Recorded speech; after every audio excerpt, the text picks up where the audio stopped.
Most pitchers lose velocity in season, not because they're throwing too much, but because they stop training the things that made them throw hard in the first place. And if you're new here, my name's Eric Cartafalsa. I trained myself into the low 90s, and now I train pitchers all over the world on how to do the same thing. And in this video, I'm gonna cover exactly how you should be approaching your in-season training as a pitcher, whether you're a starter or a reliever. All right, so the first thing we'll cover is throwing, because honestly, this is where a lot of guys mess up. So we want to stop saving bullets. I'll hear guys, all the time say that during the week in their seasons, they will refrain from throwing high intensity, and it's because they want to save their bullets. And I understand wanting to be fresh for a game, but if the only time you're throwing at 100% intensity is in a game setting, then you can expect to either stall out in your velocity or even lose a couple miles per hour. I've seen this happen both with myself and a ton of guys over the years. So what you want to do instead is maintain intent levels. So you can do this by doing things like long toss, by doing pull downs, by doing athletic catch, by doing 100% intent bullpens outside of your game. So when you're doing, for example, 100% intent bullpen, you don't have to go 100% for every pitch, okay? You could be throwing at 70, 80%, doing a touch and feel, and then at the end, you let 5 or 6 go as hard as you can. And what this is going to do is remind your body that it's supposed to move fast, right? Because you've probably been through a season before where you lost velocity. And a major reason for that is most likely because you stopped throwing with intent. Now, over the off season, we're doing these build-up phases. We're doing pull downs twice a week. We're doing our high intensity bullpens and stuff like that. And then during the season, it completely goes away, okay? You don't have to completely eliminate these types of throwing. It just comes with a different workload once you get to the season, which is my next point. We want to manage our workload accordingly. Now, if you're a starting pitcher, this is going to be a lot easier, okay? You're going to know exactly when you're pitching. You're going to have a pretty good understanding of how long it takes your body to recover after an outing, and it's going to be easier for you to have your schedule set in place. Now, if you're a reliever and you're pitching maybe multiple times a week, it's going to be a little bit tougher for you, but it can still be done, okay? Now, your high intensity days, whether you're a starter or whether you're a reliever, are going to vary on how long it takes you to recover after an outing, okay?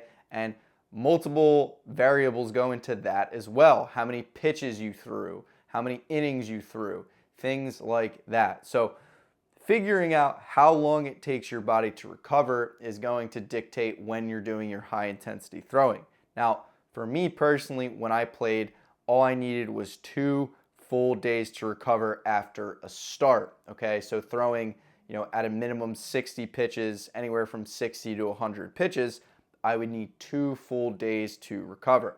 And usually on that 3rd or 4th day is when I would have my first high intensity throwing day. So it could look like a long toss with a couple pull downs coming in and then a bullpen, okay?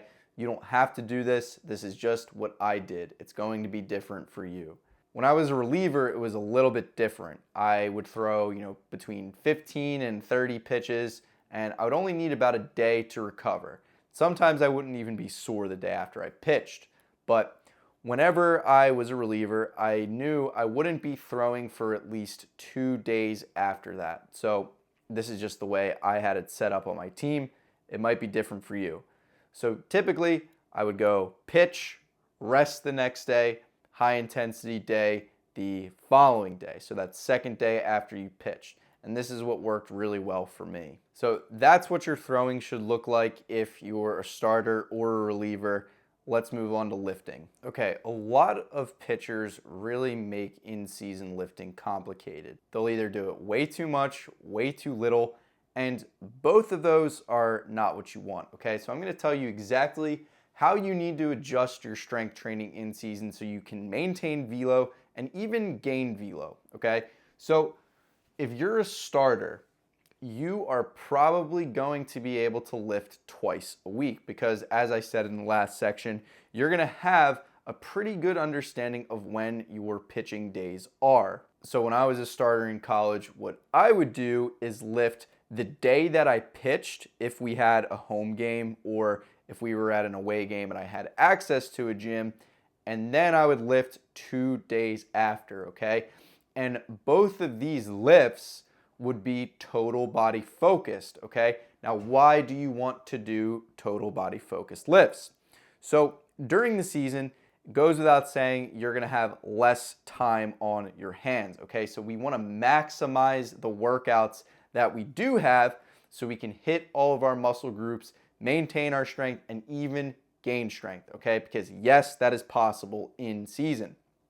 So I would do 2 full body lifts. I would go pretty heavy and I would make sure that the volume is lower, okay? So that is a major point here. We wanna have high intensity, right? So we're putting in the work, we're going heavy, we're lifting explosive, but the volume is lower, okay?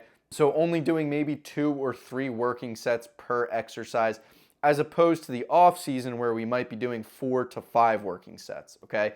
So that's what we want to do if we are a starter. As a reliever, the principle is the same, okay? We want to be hitting our full body. We want to be having high intensity with low volume, but the timing of your lift is going to be a little bit different. So as a reliever, one of the best things you could do is get a lift in after the game, okay? Especially if you know you're not going to be pitching the next day. And the reason you want to lift right after your outing if you're a reliever is because we want to shorten the recovery cycle as much as possible, okay? So say on any given outing day, so say we pitch, right?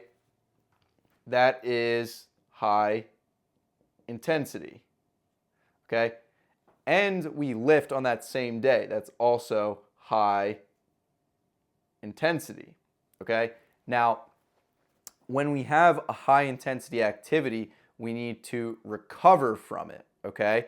So what we want to do is put both of those high intensity activities on the same day, right? The day that we pitch, so that we can have the following day to recover, the next day to recover, the next day, so on and so forth, right? As opposed to if we were to pitch and not lift that day, and then we lift the next day, right? We would have more days that we would need to go through until we were fully recovered, right? But if we have both of those on the same day, like we do up here, we shorten the recovery, okay? So that's what you want to do as a reliever. And then if we can do those things properly, you're not going to lose any muscle during the season. You can actually gain muscle if you have the right structure in place. One of my athletes, Sebastian, started working with me during his high school season. He was able to gain 10 pounds and 3 miles per hour because I structured everything according to his schedule. So if you want me to do the same for you, click the first link below, book a call with me. We'll see if you're a good fit. But it's really not hard to maintain and build muscle during the season if we're doing the right things. Okay, so sprints and plyometrics, this is what's gonna create that bounce in your step. This is what is gonna help you move faster down the mound and explode, okay? This, however, is the first thing to go when you stop training it, okay? But it's so easy to maintain because it can be done anywhere. You can get this type of work done at the field, okay? At practice, before practice, after practice, wherever, because all you need is ground to run on. You don't need a gym. You don't need any fancy equipment, okay?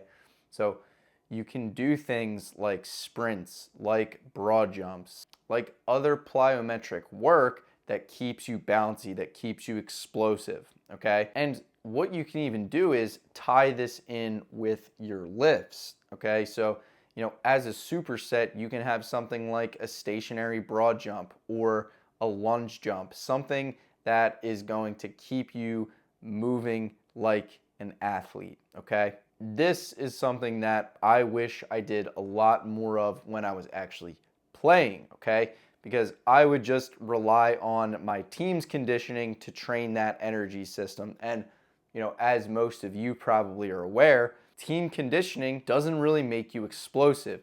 You're probably running poles, you might be running, campus laps or triangles around the field or whatever, but that is training a completely different energy system than the one you need to be explosive, okay? So we want to make sure we're doing these things so we can stay explosive, maintain our velo, and even build our velo during the season. Okay, so the number one thing that I hear from pitchers all the time, in my DMs, in my inbox, and from pitchers that I talk to, is that they lose weight during the season, okay?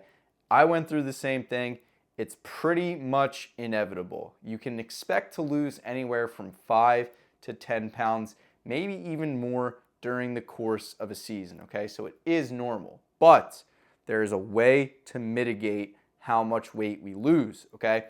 And it's gonna come first from a more aggressive calorie surplus. So all the guys that I train, they're tracking their calories every single day. And during the off season, we're in anywhere from a 200 to 300 calorie surplus because we have more time to add lean body mass. During the season, you're just focused on playing, okay? We're not really focused on gaining weight. So the nutrition a lot of the times will suffer, okay? So we want to be in a more aggressive surplus, somewhere around 500 to 600 calories. And I know that might seem like a lot, but think about how much physical activity you're doing at practice and during the day, right? You're going to be doing all of your team work. You're going to be doing your individual work. You're going to be doing, hopefully, your strength and speed training on the side of practice. That's a lot of calories burned. So making sure that we're in a 500 to 600 calorie surplus is key for maintaining weight and maintaining strength, okay? And one of the best ways we can make sure we're in that aggressive of a surplus is by keeping food in our baseball bag. Things like granola bars, things like Uncrustables, things like beef jerky, just snacks to get us extra calories in during the day because those things add up quick, okay? You can easily get in close to 1,000 calories while you're at practice. Bananas, peanut butter, granola bars, beef jerky, all things that are high in calories, okay? This is going to be super important for you to do while you're in season, especially on road trips. You don't know what your stipend is going to look like, what kind of food you're going to have access to, okay? So the more we can take it into our own hands to keep our nutrition where it needs to be, the easier it's going to be to maintain our weight, maintain our strength, and maintain our velocity during the season. Now, all of those things that I talked about today are going to help you maintain velocity and even gain velocity during the season. But the pitchers who really get ahead of their competition are following a structured plan in season, okay? So if you want a structured plan completely built out for you, just like I did for Sebastian, just like I did for Nolan, just like I did for Davis, and just like I did for Jimmy, and the hundreds of other pitchers who trust the athletic mechanics formula, click the first link in the description below and book a call with me. We'll talk about your schedule, where you're at, what you're struggling with, and how I can help.